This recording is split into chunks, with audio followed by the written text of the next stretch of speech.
semuanya, ketemu lagi sama aku Putri Zulia dan sore hari ini spesial banget karena aku ditemani oleh Mbak AN yang cantik jelita ini.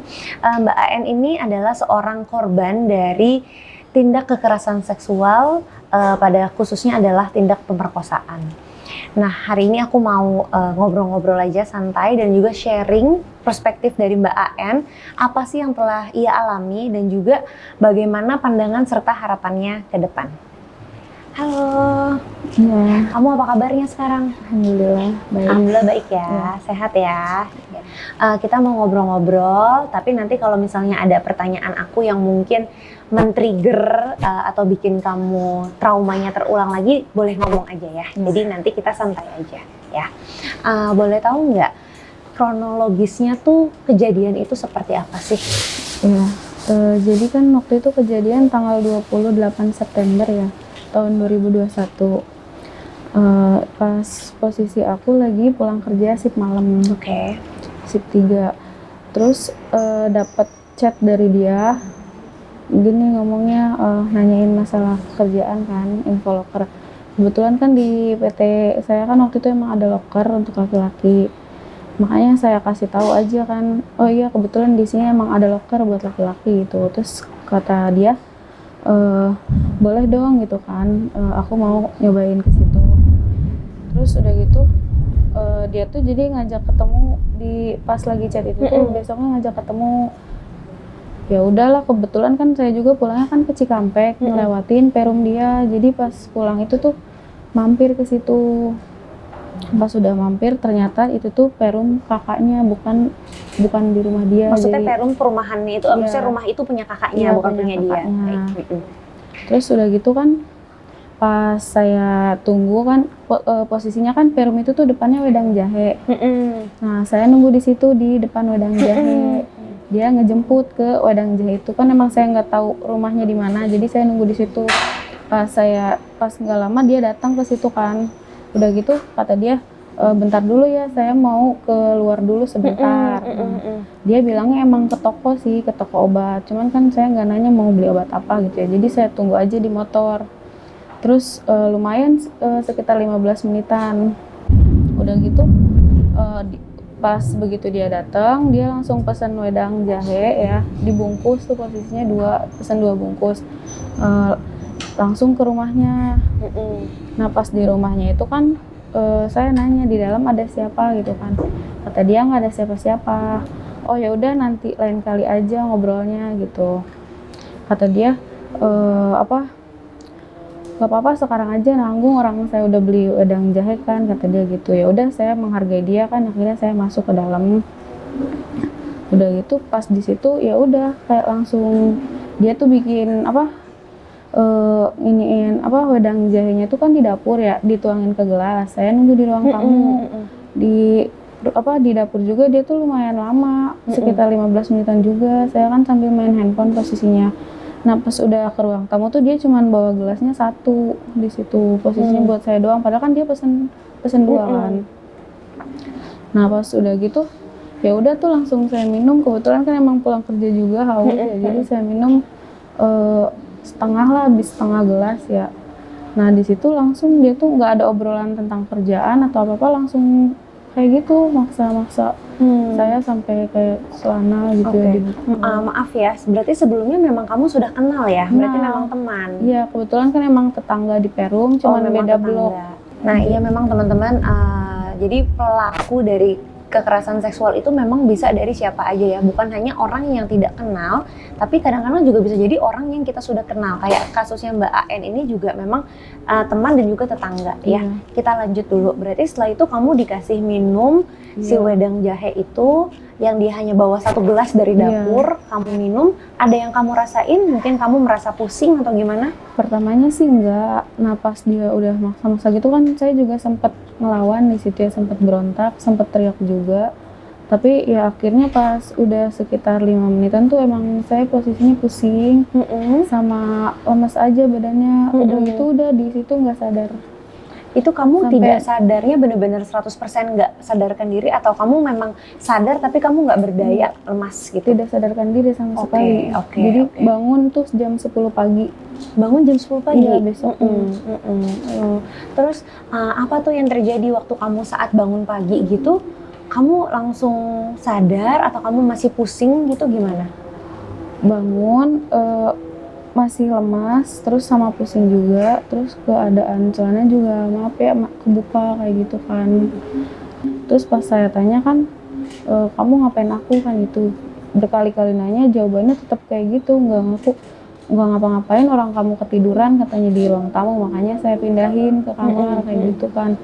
Tapi kan bingung juga ya, orang posisi celana saya juga kebuka. Di situ tuh sempat bertengkar di rumah dia tuh. Tapi tetap jawaban dia kan seperti itu ya, tidak mengakui. Ya udah akhirnya saya pulang gitu kan. Terus setelah 2 minggu kejadian itu dia ada WA ke saya, Cak kalau ada apa-apa kabarin ya gitu kan. Di situ juga saya sempat balas, maksudnya apa kan, di situ posisinya kan saya belum tahu kalau emang saya hamil. Jadi setelah kamu bangun pagi itu jam 10, kamu langsung bertanya ke si pelaku, Iya. tapi dia tidak mengaku. Tidak. Berarti kan kamu terus perasaan kamu campur aduk banget dong. Iya. Pas kamu pulang ke rumah, kamu langsung cerita ke ibu kamu kah, atau ke teman, atau kamu simpan aja sendiri? Enggak, awalnya sih pas pulangnya kan ke kontrakan, kan saya ngontrak ya di Kelari. Emang saya tuh bingung ya mau cerita juga kan, malu juga kan, di situ emang sama temen ngontraknya. Tapi akhirnya tuh temen kayak gimana ya, maksa buat saya cerita gitu kan. Lu kenapa katanya kan, udah cerita aja, emang posisinya kan pas saya pulang tuh beda lah gitu ya. Makanya ya udahlah, saya juga cerita ke teman di situ. Tapi emang belum berani cerita ke orang tua sama keluarga. Jadi yang tahu tuh cuman teman aja. Terus yang kamu rasain apa tuh pas pertama kali kamu pulang ke kosan, kamu cerita, kamu ngerasa sedih, kamu ngerasa kecewa atau marah, apa yang kamu rasain? Campur aduk sih. Ya terus kan pas udah apa ya, teman juga sempat emosi, udahlah bilang aja ke keluarga gitu kan. Tapi sama saya kan sempat ditahan karena emang takut gitu kan, takut mama gimana gitu ya. Ya udah akhirnya dipendam aja gitu berdua sama teman juga nutupin semuanya. Oke, jadi setelah kejadian itu kamu cerita dengan teman kamu, terus kamu menutupi itu dulu dari keluarga ya. Terus kamu juga nggak lapor, misalnya lapor ke polisi atau lapor kemana, kamu belum melakukan itu ya? Atau memang belum tahu, AN belum tahu, maksudnya yang dilakuin ke diri kamu tuh sebetulnya pemerkosaan gitu, kamu belum tahu atau belum tahu? Iya, nggak kepikiran ke situ. Nggak kepikiran ke situ terus ya? Takut juga kan mau lapor ke polisi aja, ini kan nggak berani gitu. Mau lapor polisi takut ya? Karena kenapa? Karena kamu nggak merasa punya bukti gitu atau gimana? Iya, kan emang nggak ada bukti. Di situ kan buktinya cuman kayak minuman wedang jahe yang udah diminum sama saya aja kan. Oke. Nah setelah itu jadi akhirnya kamu tahan, kamu simpan sendiri. Terus kapan titik dimana kamu akhirnya gue cerita deh ke mama atau ke orang lain? Waktu pas saya sakit, kan saya sempat dirawat juga tuh. Di situ saya sempat nanya ke dokter, dok saya udah telat datang bulan kan, udah 2 minggu tuh waktu itu. 2 minggu terlambat ya? Cuman kan emang dokter menyarankan untuk tes pack, tapi di situ saya emang belum tes pack. Pas udah sebulan kemudian baru saya melakukan tes pack kan, ternyata emang positif. Nah di situ ya udah mau nggak mau kan akhirnya cerita juga, enggak sih pertamanya belum cerita ke mama, jadi sempet WhatsApp si pelaku kan. Cuman dia kayak gitu, tetap jawaban dia nggak mengakui. Ya udah akhirnya bilang ke orang tua. Mau nggak mau sih bilang ke orang tua. Emang sebelum bilang juga sih emang sempat ada pikiran yang kayak pengen ngegugurin atau gimana lah gitu. Ada nggak sih perasaan kayak hopeless gitu loh, kayak aduh udah deh bingung mau ngapain lagi gitu? Iya ada. Ngerasain kayak gitu juga. Terus bingung juga mau cerita sama siapa ya? Udah gitu kan emang posisi lagi kerja juga kan, ditambah positif gitu kan nggak bisa kalau emang lagi kerja pasti dikeluarin. Oke. Jadi teman-teman ternyata AN ini sampai akhirnya hamil ya. Waktu itu dia taunya hamil baru terlambat 1 bulan. Berarti memang ada jeda waktu sekitar 1 bulan lebih ya dari kejadian itu. Baru kamu cerita ke mama. Terus reaksi mama gimana pas mendengar itu? Ya kaget sih, langsung nangis lah di situ ya. Terus Sorry, mama langsung percaya atau misalnya justru menanyakan kamu yang benar gitu, atau misalnya malah nggak percaya atau memang langsung percaya? percaya sih. Oh, percaya. Iya. Di situ kan juga ada tante ya, jadi saya cerita juga ke tante. Kebetulan kan kalau si tante tuh satu blok sama si pelaku di blok C, jadi dia yang lebih kenal lah sama orang tuanya si pelaku. Jadi pas saya cerita itu langsung besoknya tuh mengabari si keluarganya si pelaku kan, untuk apa ya, itikat baiknya lah gitu kan dari keluarga saya. Pas udah diadakan pertemuan, ternyata pas saya ke rumahnya itu, jadi si orang tuanya itu nggak menghadap, yang menghadap itu anaknya, kakak pertamanya dari si pelaku, kan si pelaku tuh anak terakhir. Padahal di situ posisinya ayahnya juga ada, cuman di kamar dia nggak mau keluar kan. Padahal pas di telepon kan nanti ngobrolnya sama saya gitu kan, ternyata pas disamperin tuh nggak mau, iya dianya nggak mau keluar. Terus inti dari pertemuan itu apa? Apakah mereka akan tanggung jawab atau bagaimana? Enggak. Jadi tetap si pelaku itu di situ nggak mengakui, sampai kakaknya juga kan nekenin sih, emang sempat nekenin. Malah dia tuh nggak ngakunya, aku tuh nggak main ke rumahnya gitu kan. Dia menyangkal ada kejadian itu lah ya. Cuman ketemuan di jalan katanya, nggak sampai nginep kata dia gitu. Akhirnya si kakaknya nekenin, kamu kalau bohong nanti saya cek CCTV di Perum itu kan, Mamiri. Dia takut kan, akhirnya dia mengaku iya bahwa saya tuh nginep di situ. Cuman dia bilang ke kakaknya tuh tidur di luar, saya nggak tidur bareng sama dia gitu kan, cuman tidur di luar gitu. Oke, berarti artinya percaya. Iya, berarti artinya dari kamu sendiri udah ada upaya-upaya gimana caranya si pelaku ini bertanggung jawab, tapi kan memang nggak ada itikat baik dari dia. Oke, setelah itu terus kamu akhirnya bisa mungkin mencari bantuan hukum, atau kamu melakukan visum nggak setelah itu? Atau kamu tanya-tanya, ternyata misalnya kasus gini tuh sebenarnya bisa dilaporin atau enggak? Kamu udah mulai bertanya-tanya? Iya, jadi kan pas udah dari rumahnya si pelaku tuh langsung kita ke keluarga rundingan kan, gimana nih biar si pelaku tuh mau ngaku, kan emang dia nantangin juga kan. Oh, nantangin? Iya, nantangin. Sok aja kalau mau lapor, gue nggak takut katanya gitu. Ya udah, akhirnya di Perum itu kan emang ada keamanan ya, TNI di situ. Jadi apa namanya, bicara sama dia kan gimana baiknya gitu. Ya udah, jadi akhirnya lapor polisi gitu kan. Pertama juga emang nggak didampingi sama LBH kan, cuman saya, tante, mama, sama keamanan di situ. Terus reaksinya gimana waktu kamu melapor ke Polsek atau Polres setempat? Iya, jadi diterima nggak laporannya? Pas lapor ke Polsek itu, jadi cuman diarahkan ke Polres. Untuk sebelum ke Polres tuh diarahkan visum, habis visum baru ke Polres. Nah ternyata pas besoknya saya ke Polres itu, jadi pas saya besoknya kan visum dulu nih di RSUD, baru ke Polres. Pas di Polres itu malah diarahkan lagi ke Polsek, jadi dibalikin lagi ke Polsek.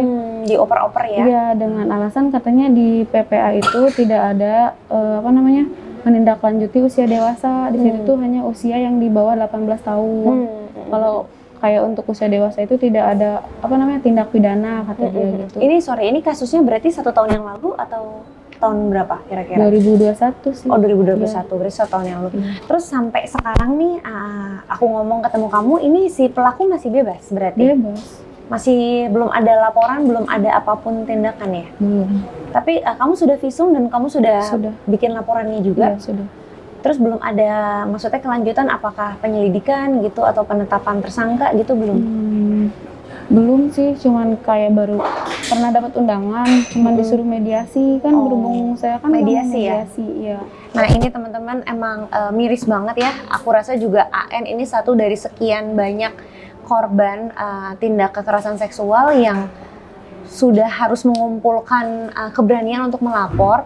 Ternyata saat proses pelaporan itu entah laporannya ditolak atau tidak ditanggapi, alasannya misalnya tidak cukup bukti, atau kalian sudah dewasa sama dewasa, suka sama suka, hal-hal yang biasanya memang diterima ya oleh si korban gitu, sehingga ini sudah hampir 1 tahun lebih berjalan, korban juga masih ada di posisi yang trauma, dan si pelakunya pun masih bebas berkeliaran di luar gitu. Oke, kita lanjut lagi ya AN. sedikit lagi. Jadi setelah kamu akhirnya memutuskan untuk tadi lapor, terus belum ada kelanjutan gitu, akhirnya apa yang kamu lakuin? Atau apa yang terdampak? Apakah kamu jadi kayak, loh kan aku udah mencoba lapor, udah mencoba kesini gitu, tapi nggak ada bantuan, nggak ada yang memperduli. Pernah nggak kamu berada di titik itu? Iya pernah, sampai kan pas saya hamil tuh jadi sampai kayak baru usia 6 bulan kan waktu itu kandungannya, jadi emang karena mungkin pikiran juga, jadi kan di situ kan saya lahiran di usia 6 bulan. Oh, jadi kamu melahirkan waktu itu si baby masih 6 bulan? Iya. Berarti selamat nggak? Enggak. Alhamdulillah wa inna ilaihi raji'un. Cuman bertahan 2 hari karena kan emang paru-parunya belum siap juga kan. Jadi ya udah. Ini coba bayangin AN udah menerima kekerasan seksual, pemerkosaan ya, lalu hamil, terus harus kehilangan anaknya di usia kehamilan 6 bulan. Itu luar biasa trauma yang dialami sih. Terus kamu pernah mendapatkan bantuan? Habis.